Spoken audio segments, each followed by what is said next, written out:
Bonjour, bienvenue à ma bibliothèque. Nous sommes à Montréal le 3 novembre 2013. Mon nom est Bruno Lalonde. Alors, je poursuis sur ma lancée de ma vidéo d'hier sur Sauvons les livres, slogan que je juge inepte, parce que faisant appel à la pitié, ce qui n'est pas, selon moi, une bonne chose dans le monde du commerce.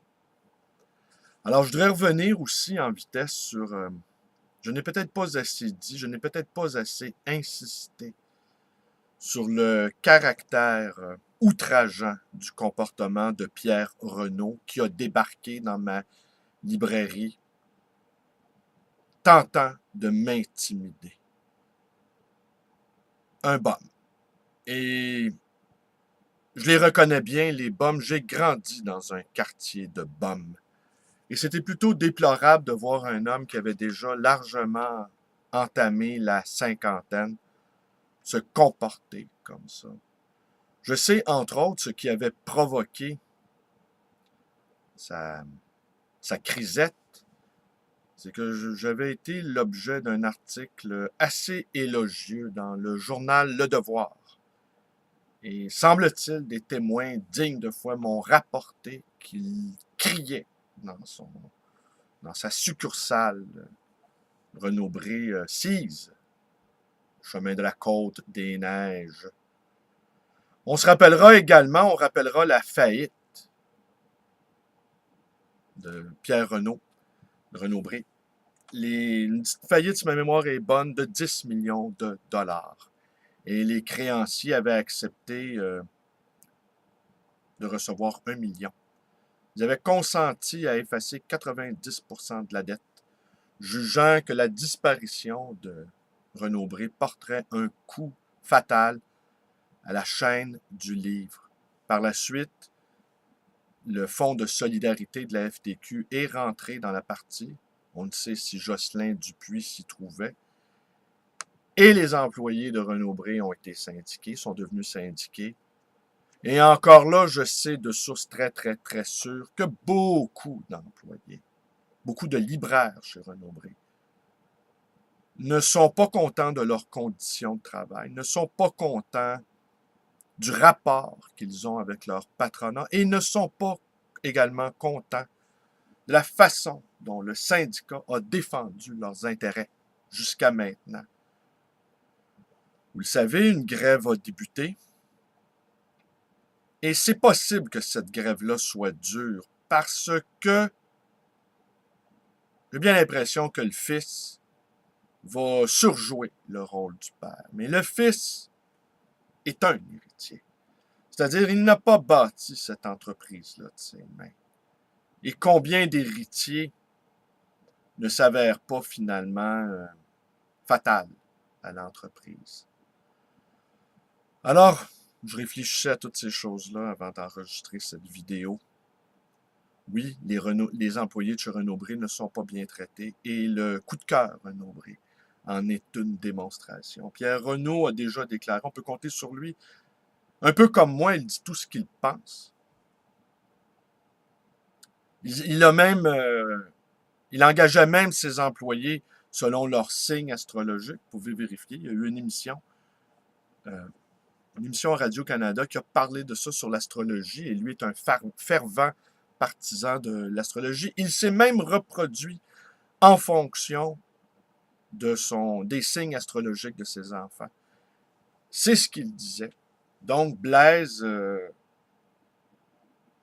son père, l'a engendré en fonction du calendrier astrologique. C'est pas moi qui le dis, ce n'est pas de la médisance. Allez vérifier. Il le déclarait à Radio-Canada. Et dire qu'on a mis des fonds publics là-dedans. Mais enfin, on n'en dira pas davantage. Donc, les coups de cœur Renaud-Bré, ils ont emprunté ça à la FNAC. Et ce que disait Pierre Renaud, c'était que pour empêcher les libraires d'entrer en relation avec les clients, il donnait deux exemples.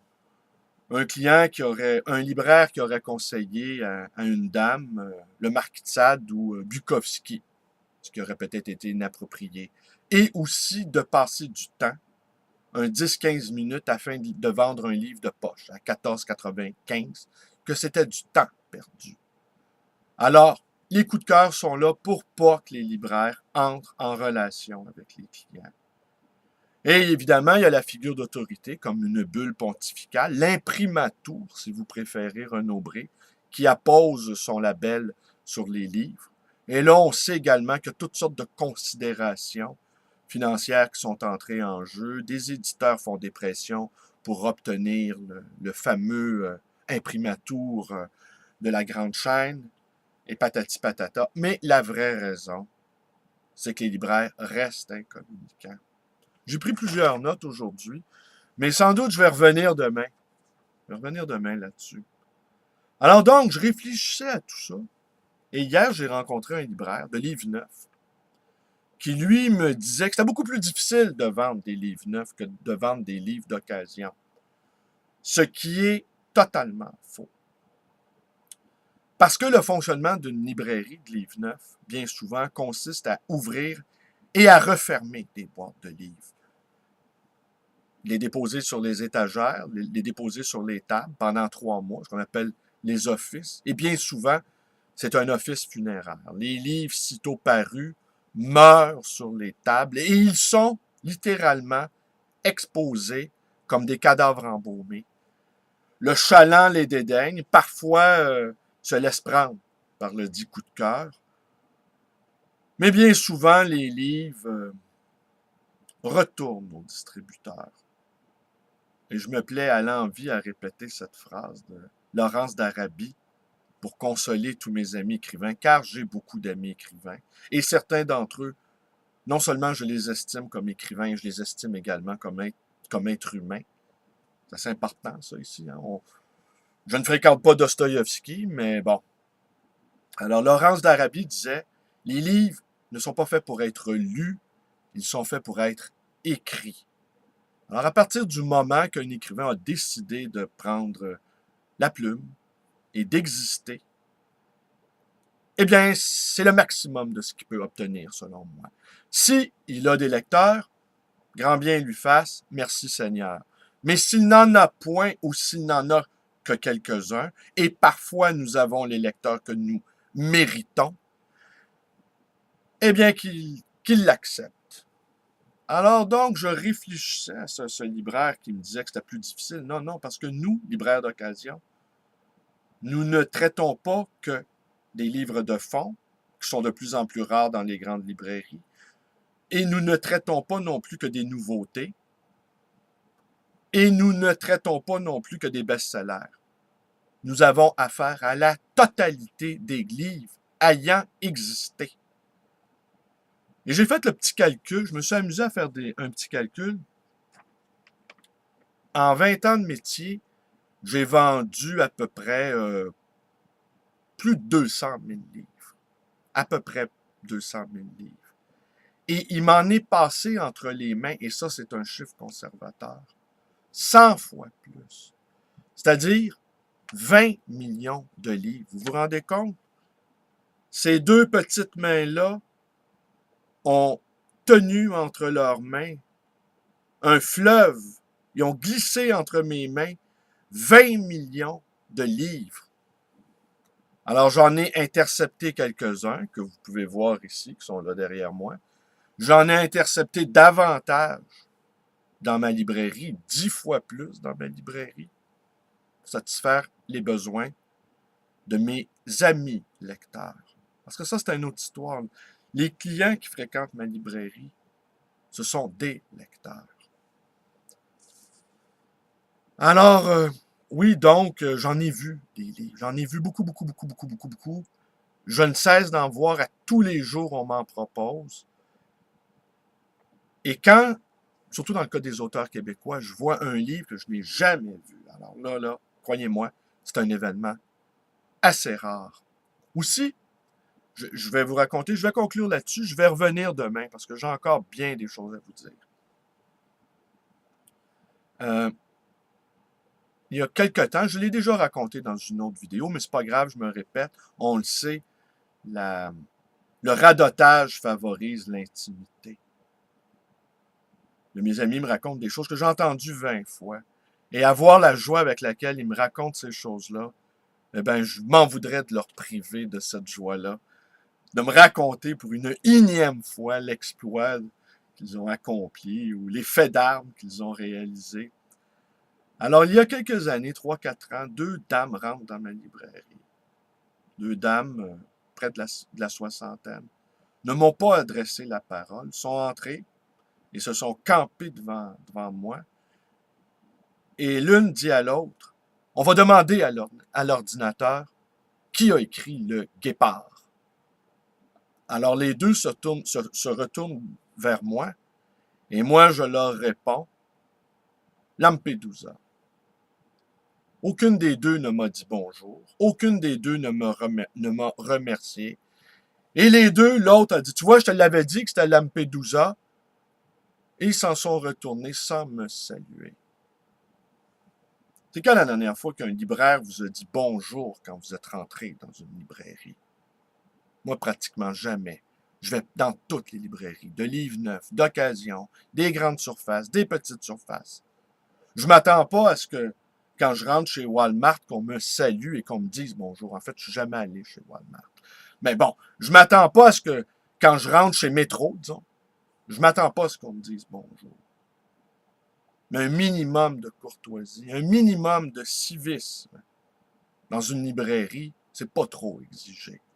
Il y a un proverbe juif qui dit « Si tu ne sais pas sourire, n'ouvre pas une boutique. » Combien d'entre vous n'avez-vous pas fait cette expérience-là d'être traité de haut ou cavalièrement par des libraires?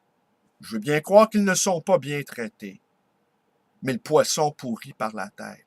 Si les patrons ou les directeurs d'une librairie ne voient pas que leurs employés contreviennent aux règles les plus élémentaires du civisme, c'est que eux, à l'instar de Pierre Renaud, ne savent pas vivre. Alors, s'ils ne savent pas vivre, évidemment, ils vont maltraiter leurs employés, qui, à leur tour, ne traiteront pas avec la délicatesse et la courtoisie nécessaires les clients. Ça, c'est une observation de base. On n'a pas besoin de loi pour légiférer dans ce domaine. L'immense majorité des libraires sont incommunicants. Alors, il n'y a pas non plus d'ordinateur dans ma librairie. Je travaille à l'ancienne. Ça, je vous expliquerai une autre fois pourquoi je fais ça. Ben, il y a des raisons, je peux vous dire tout de suite. Vous avez entendu, il y a 20 millions de livres qui me sont passés entre les mains. Et je sais exactement, j'ai un petit inventaire, 10 000 livres, je sais exactement ce qu'il y a dans ma librairie. Alors, je n'ai pas besoin d'avoir un fichier informatique pour me dire ce que j'ai. Je le sais. Et ça me fait toujours plaisir non seulement de dire bonjour au client, mais de l'accompagner avec moi pour lui montrer les livres et d'entrer en relation avec lui ou avec elle. Un libraire, ce n'est pas qu'un commis. C'est quelqu'un d'incarné. Et dans cette guerre qui a commencé, cette guerre numérique, cette révolution numérique qui a commencé, les librairies sont sans doute le dernier rempart avant la barbarie technoïde. Alors le libraire, il est contre les robots. Ou si vous avez fait cette observation-là, je l'ai fait. Chaque fois que j'entre dans une librairie, presque, tous les libraires sont affairés derrière leur ordinateur, en train de pianoter sur le clavier. Voulez-vous me dire qu'est-ce qu'ils font? Alors la fuite derrière l'écran m'apparaît aussi assez douteux. On ne peut pas passer ses journées derrière un clavier là, comme ça, à moins qu'on s'amuse sur Facebook ou sur Twitter ou bon, qu'on passe ses journées derrière son ordinateur. Mais un employé de librairie qui passe son temps derrière son ordinateur, mais que fait-il au juste? Je me pose encore la question.